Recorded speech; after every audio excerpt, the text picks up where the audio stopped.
morning, students. We have already discussed about the main idea of the poem Stopping by Words on a Snowy Evening. Okay, you must have learned it today. We will discuss about the questions of this poem Stopping by Words on a Snowy Evening. आपको main story उसकी पता चल गई, summary आपको भावार्थ का सारा समझ आ गया। अब सारे जितने भी इसके क्वेश्चन आएंगे सब आपने उसके जो आंसर हैं वो आपको याद करने की भी जरूरत नहीं, क्वेश्चंस में ही आंसर आपके निकल आते हैं। आपको थोड़ा बहुत तो पता होता है और उसी के हिसाब से आपने आंसर उसके दे देना। लेट अस से जैसे आपका फर्स्ट क्वेश्चन है, why does the horse give his harness bell a shake. घोड़ा अपनी हार्नेस को शेक क्यों करता है, किस लिए करता है, किस लिए हिलाता है, उसके घंटे को किस लिए हिलाता है, पता है ना आपको किस लिए हिलाता है? तो यही उसने क्वेश्चन पूछा है। तो इसका आप जो हाफ आंसर है वो आपने इसके क्वेश्चंस में ही ले लेना। ये आपने छोटी क्लासेस में भी पढ़ा होगा। अब उसने पूछा है why does the horse give his harness bell a shake.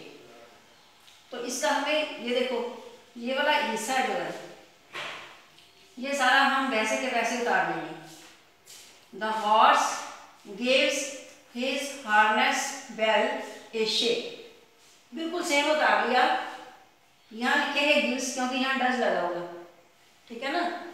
एक ही बार एस का प्रयोग एक बार ही होता है ना, वर्ब की फॉर्म में आपको पता होगा प्रेजेंट इंडेफिनिट टेंस में एक ही बार इसका एस का प्रयोग होता है। अब डज का प्रयोग हम छोड़ देंगे क्योंकि वो क्वेश्चन है, आंसर लिखना है तो हमने उसको जो फर्स्ट फॉर्म के साथ एस या ई एस लगाना है, ये आपको पता होगा। तो आंसर में आप कैसे लिखोगे, आंसर में कैसे लिखोगे, यहां से उठा लो आंसर इसका। द हॉर्स, नोट कर लीजिए, the horse gives his harness bell a shake. इतना हो गया, इतना हो गया। तो अब हमने क्योंकि कारण तो लिखना ना, because where it is stopped, जहां पे ये खड़ा था, क्योंकि जहां पे ये खड़ा था, रुका था, वहां क्या था, there is no farm house nearby. तो उसके आसपास उसका फार्म हाउस जहां उसने पहुंचना था, राइटर ने, उस पोएट ने, तो उसका फार्म हाउस वहां पे नहीं था। आंसर आ गया, क्लियर हो गया आपको। बिल्कुल क्वेश्चंस में ही आपका आंसर छिपा होगा और उसी को ध्यान से पढ़ो, थोड़ा सा याद करो तो बस आप पूरे नंबर ले सकते हो। इसमें नंबर भी पूरे आते हैं, इन क्वेश्चंस में पूरे नंबर आते हैं, इसलिए ये क्वेश्चन आपको गलत नहीं करना। और ये पैराग्राफ के क्वेश्चन तो आपको अवश्य आएंगे। ओके, नेक्स्ट है which are the three sounds heard in the forest. Forest में जब वो राइटर गया तो किन चीजों ने उनको लुभा दिया, किस तरीके की साउंड्स आ रही थी या किस तरीके का नज़ारा उसने देखा था जिससे वो एकदम से खुश हो गया था और खो गया था, उस पहाड़ों की वादियों में ये खो गया था। तो साउंड वहां से किस प्रकार की थी, वहां पे तीन प्रकार की साउंड आ रही थी उसकी। तो वो तीन साउंड आपने लिखनी है। First is the sound of harness bell, क्योंकि एकदम शांति थी वहां, क्या था, एकदम से पीस था, बिल्कुल पहाड़ों में एकदम से पीस था। तो वहां उसने जो नज़ारा देखा था, उस नज़ारे को देख के वो इसमें खो गया था। तो उसको आवाज़ वहां किस चीज़ों की आ रही, तीन चीज़ों की आवाज़ आ रही थी। अगर आपको पूछा जाए कितनी चीज़ की आवाज़ आ रही थी तो आपको थ्री लिखेंगे, थ्री साउंड्स वहां। First is the sound of harness bells, harness bell जो घोड़ा लगा रहा है उसने चेक किया आपने उसकी।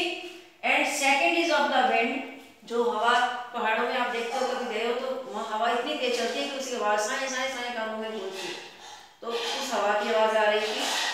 And third is of the downy flake, third is of the downy flake, जो पहाड़ों पे छोटे छोटे बर्फ के गिरते हैं ना, छोटे छोटे बर्फ के टुकड़े, तो वो एकदम से बर्फ गिरती है तो साथ में पिघल जाती है, तो उसके गिरने की आवाज़ आ रही। तो ये तीन चीज़ों की जो साउंड थी उसको पोएट को सुनाई दे रही थी और वो खुश हो रहा था और मन ही मन में आनंद मना रहा। ये आपके दो क्वेश्चंस यहाँ पे कंप्लीट हो जाते हैं। Now come to the third question, how does the poet describe the woods. आपने कविता जो पढ़ी है, जो कविता अभी आपने पढ़ी है, पोएम पढ़ी है, उसमें लिखा हुआ है, क्या लिखा है? The woods are lovely dark and deep. इसके आंसर में आप ये लिखोगे the woods are lovely dark and deep, क्योंकि उसने वुड्स के बारे में पूछा है कि वुड्स को कैसे डिस्क्राइब किया गया। तो आंसर है the woods are lovely dark and deep. तो छोटे से आंसर है, याद कर लीजिए, क्वेश्चन आएंगे आपको अवश्य। नेक्स्ट है, why can't the poet stop and enjoy the beauty of nature. अब देखो, इसका जो क्वेश्चन आपको क्यों में पूछे जाते हैं ना, उनके आंसर तकरीबन इसके बीच में ही मिल जाते हैं, सारे आंसर बीच में मिलेंगे। Why can't the poet stop and enjoy the beauty of forest. Poet वहां क्यों नहीं रुक सका और क्यों नहीं उसने उस फॉरेस्ट की ब्यूटी को एंजॉय किया, उसकी सुंदरता को क्यों नहीं एंजॉय किया, क्यों नहीं इसका आनंद माना? क्या कारण था? क्या कारण था? ये आप कारण तो आप समझ गए हैं। उसी के आंसर में देखो कैसे लिखेंगे आप, द पोएट, इसी में से, क्योंकि कैनॉट में है तो आप जो आपको वर्ब का जो यहाँ प्रयोग किया गया ना, आंसर में उसी वर्ब का प्रयोग किया जाता है। कई बार होता है कि हमें थोड़ा चेंज करना पड़ता है, लेकिन मोस्टली जो है सेम वर्ब का प्रयोग किया जाए जो आंसर क्वेश्चन में है, उसी का आंसर में आप उत्तर दीजिए। तो why can't the poet stop, क्यों नहीं रुक सका, and enjoy the beauty of forest, forest की ब्यूटी को क्यों नहीं एंजॉय कर सका? ही कैन नॉट स्टॉप, नहीं रुक सका, and enjoy the beauty of forest. The poet, यहां से आंसर ले लीजिए, क्वेश्चन में से आपका answer, the poet can not stop, can not यहां से लिखिए, the poet can not stop and enjoy the beauty of the forest. Question का क्वेश्चन उतार दिया, क्वेश्चन का क्वेश्चन उतार दिया आपने। यहाँ पे टी कैपिटल डालोगे, यहाँ पे आपको पता ही है, स्टार्ट करते हैं तो पहला शब्द कैपिटल होता है। The poet can not stop and enjoy the beauty of forest because, कारण क्या था? ही हैज टू गो फार, कहाँ जाना था? दूर जाना था, टू रीच हिज डेस्टिनेशन। कहाँ जाना था उसको? अभी बहुत दूर जाना था अपने डेस्टिनेशन पे पहुंचने के लिए। इसीलिए जो पोएट था वो वहाँ नहीं रुक सका और ना ही उस प्राकृतिक छटा को थोड़ी देर के लिए उसका आनंद उठा सका, क्योंकि उसके घोड़े ने उसको सचेत कर दिया था। किससे? Harness bells. What is the lesson in the poem. अब पोएम जो इसका जो मेन, मैंने आपको पहले आपको बताया मेन आइडिया बताया, वही इसका लेसन है। आपको चाहे आ जाए मेन आइडिया, चाहे आ जाए आपको सेंट्रल आइडिया, चाहे आपको मेन पॉइंट, तो ये सब में आपने यही लाइनें लिख देनी है जो मैंने अभी आपको बताई है। Life is a promise and one must fulfil it, क्योंकि जिंदगी जो है प्रॉमिस है, उसे हमें पूरा करना है। जो हमें जिंदगी में जो डेस्टिनेशन हमें मिला है, उस डेस्टिनेशन को पास हमें पहुंचना है। रास्ते में बिना रुकावट, कोई रुकावट नहीं आनी चाहिए, रास्ते में बिना रुकावट के हमें अपने डेस्टिनेशन पे पहुंचना है। What is the lesson in the poem? One should not stop on the way to enjoy beauty. हमें रास्ते में नहीं रुकना चाहिए कि किसी भी सुंदरता को का आनंद उठाने के लिए या किसी प्राकृतिक छटा को निहारने के लिए। क्यों? क्योंकि life is a promise and one must fulfil it, क्योंकि जिंदगी जो है प्रॉमिस है, इसे हमें पूरा करना है। ये लाइनें जो पंडित नेहरू ने लिखी थी, लिख के रखी हुई थी अपनी टेबल के नीचे, तो वो उसको बहुत ही पसंद थे। कहता था कि मुझे अपनी ज़िंदगी में अभी बहुत काम करना है, बहुत दूर जाना है, बहुत दूर जाना है।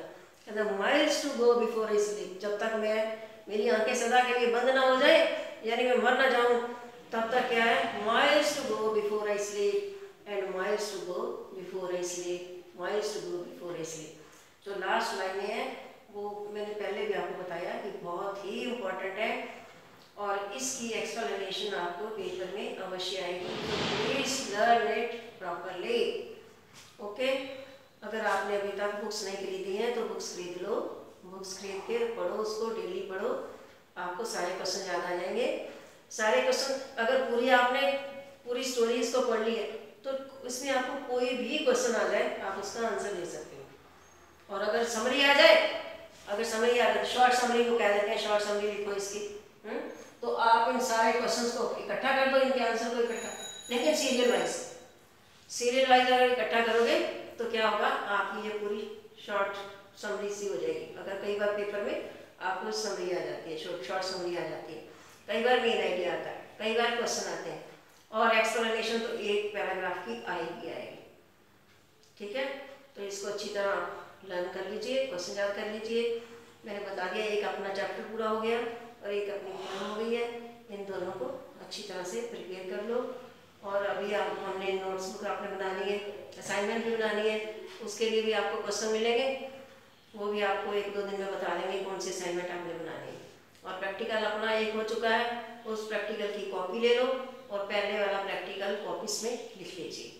ठीक है, एक पेज पे लिखेंगे आप और दूसरे पेज पे वो आप उसकी कोई डायग्राम बना देंगे। जैसे वो इंट्रोडक्शन का था तो मैंने आपको बताया था कि उसके मैं पेंसिल से ड्राइंग कर सकते हो, बना सकते हो, या कोई पिक्चर लगा सकते हो जो खाली बनाती है।